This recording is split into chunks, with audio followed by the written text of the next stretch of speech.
Hello, my friends. So it's Heather from Prosperity Flow Coaching, and this is Wellness Wednesday. And it's my Wednesday where I pop on live to give you some wellness tips and have a chat with you. And I think it's going to look like I'm live, but I've actually pre recorded this because I'm doing myself some self care, and I am not able to get onto the internet where I am right now. So this I have recorded, but I didn't want you to miss your self-care tips. So I recorded this and I'm posting it. So as you recall, last week we were talking about um, things where we waste our time and our energy, and how sometimes some of the things that we do unknowingly, we kind of sabotage ourselves. So then this week was all about self-care, which is one of my favorite topics. So for those of you who maybe don't know some of my history, I did spend the first 15 years of my career as an executive as an accountant in the corporate world. And I left and became a yoga teacher and and a personal trainer and a massage therapist, among other things. I mean, I'm a serial entrepreneur, so I do many things. But my shift when I left the corporate world was to go into more things in this kind of falling under the self-care umbrella. And the reason that it became a passion for me was because as I was working in the corporate world, I mean, it was a good job, don't get me wrong. I just didn't love it. I realized I was having a conversation one day with a colleague, and we realized that every time we got promoted, we got more money and we got more success, but it also took more of our time and our energy and our lives, really, to keep progressing upwards. And I got to a point where I decided I don't want that. I don't want what the world's definition of success is. I want to feel good. And that's where I kind of took my turn into the self-care world. So thinking about self-care. So the first thing that I think about when I think about self-care is it's actually not what people sometimes think it is. Sometimes people think it's a chore. They think, oh, I have to do X, Y, or Z. I have to go to the gym. I have to eat only vegetables. I have to do this, this, this. I have to sit and gaze at my navel and pretend that I'm not thinking of something. But self-care is just that, taking care of yourself, your brain, your health, your energy, your body. You only get one body right now. We haven't figured out how to get you a new body, so you get one place to live, and you've got to take care of it, right? So when I think of self-care, it can fit under anything that makes you happy, whatever form that is, brings you energy, makes you feel good, and doesn't deplete you. So that's what I define as self-care. So everyone's going to have a different self-care plan. And sometimes it takes some time to figure out what that is, right? I can remember a long time ago, I was still an accountant at the time. And I read this quote and I don't even know, or maybe I heard it. I don't even know where it came from.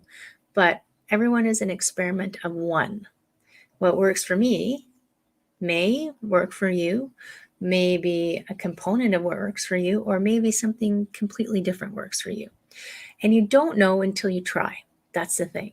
And sometimes you have to try it a few times to know if it's going to work for you.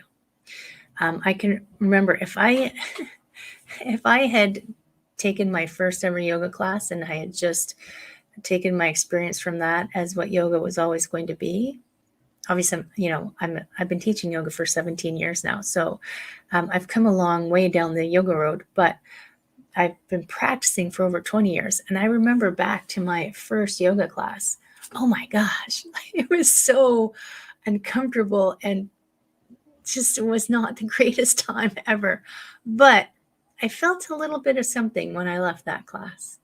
And I thought, well, that's interesting. I'm going to try that again. So I kept going and I kept working on it. And obviously, it worked out for me. And it became part of my self care. I mean, if I gave you the full list of self care that I do, so self care, I mean, everybody's got their own version of self care. Pardon me. But I mean, for me, when I think about it, so I do have a seated meditation practice, but I used to have a moving meditation practice. I used to run, I ran marathons, and my mindfulness at that time was on the long runs or any length of run, really, because I ran alone, was just like being alone with my thoughts. So that was a moving meditation. Now I have a seated meditation. And no, you don't have to sit and, make chanting noises and have your mind be as serene as, an empty vessel, because that's not really what happens in real life meditation. I'm also a meditation facilitator. Um, and I also lift weights and I do yoga and I walk and I cycle. I mean, and I do Zumba. For me, Zumba is self care, right? So it doesn't have to be something unenjoyable, is what I'm trying to get at. And the other thing I wanted to comment on self care is now I'm going to generalize. So give me a small leeway here that often for women, they, for most people, self care is the first thing to fall off the list when they get busy. But for women, I find especially, they well, self care will be the first thing to fall off the list. But if they prioritize it, somehow guilt comes in. Like, oh, I can't possibly do that because I have to take care of this. I have to look after this, especially if you also have a career, because you're trying to somehow, often, generalizing, as I said, balancing. I need to have my career to be successful. I need to look after my family. Perhaps you even have parents that you're having to look after. I mean, it's happening for quite a few people these days that they're kind of that in between kids and parents, and they have to look after everybody. But then they forget to look after themselves. And really, to be your best able to care for someone, my phone is ringing. To be the best able to care for someone, you need to take care of yourself first. That's why, I mean, it sounds cliche and I've heard it so many times, but on the airplane, what do they say? Put on your oxygen mask first. Because if something happens to you, you are not going to be able to help anyone else. And we sometimes discount how important it is to take care of ourselves until some crisis happens, right? Until a crisis happens and we aren't able to do the things that we want to do, then self care becomes important. But before then, we just think, I'll get to that later. I'll do that later. But one, later never comes, and the best time to look after yourself is before something happens, before the crisis happens. I mean, I am launching a program where we're going to talk about just that. How to build your self-care package, your self-care plan that suits you, and how to make it a normal part of your life so you don't feel like you're taking it from somewhere else. You're not taking it from somewhere else. By taking care of yourself, you're actually able to give more to others if that's what you choose to do. The program is called Back to Me, by the way, and the doors are not open yet, but you can get on the early opt-in list if you want more information. I will post the link for you guys in the information notes.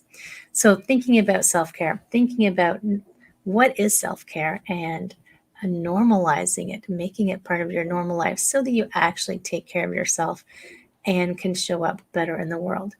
And when I think about the world, there's been a lot going on, granted, tons. I'm not even going to get started on any of that. But think of John Lennon. Can you imagine a world where if everyone was taking care of themselves, whatever form that takes for them, and was in this place where they felt good and they felt like they had enough energy and they felt empowered to, after taking care of themselves, being able to give back to others, what kind of world would that be in? I know it's a it's a bit, some would say I'm too much a hippie, but whatever, I don't care. I like to imagine the most ideal thing that could happen. And even if I take baby steps towards that, that's what I'm going to do. And that's, I mean, I am a coach, and my intention is to help people have their best life. And part of that for me is having a job they love, but also creating this energy of life that they like. If you have a job that sucks your energy, well, the self-care might balance you out, but maybe you need to tweak the job you're doing. That might be part of your self-care. Could be anything, right? So for me, I imagine this ideal world where maybe it's too much utopia because human nature, but where people are happy and healthy and doing things that they love to do. And that's why I do what I do. So those are my thoughts on self-care. And if you're not sure what you would do with self-care, I mean, go try some classes. There's so much online now. You don't even have to turn your camera on if you're embarrassed. If you feel uncomfortable, if you feel like you don't want someone to see you screwing up. I screw up all the time. I mean, I teach a class. I teach a yoga and Tai Chi fusion class in my online fitness studio. And I fall down. I mean, I just laugh. I'm like, it's okay. But I get back up again, right? And I keep working. So start exploring what would make you feel good, what energizes you. Go out and explore. Go start contemplating how self-care could fit into your life. And if you want to join, I'm only accepting 10 people into this program, Back to Me. We're going to spend 6 weeks together, and we're going to explore self-care and how to make it normal and to support each other, right? A community is a big part of being happy and healthy. If you're interested, click the link. Next week, we're going to talk about how to find your tribe, or what even that is. I find there's a lot of buzzwords flying around. Everybody's looking for their tribe.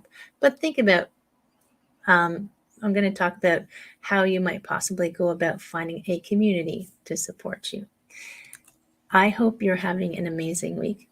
Even though this isn't technically live, pop me some comments, because I will be checking in and getting back and reconnecting with all of you once I'm back.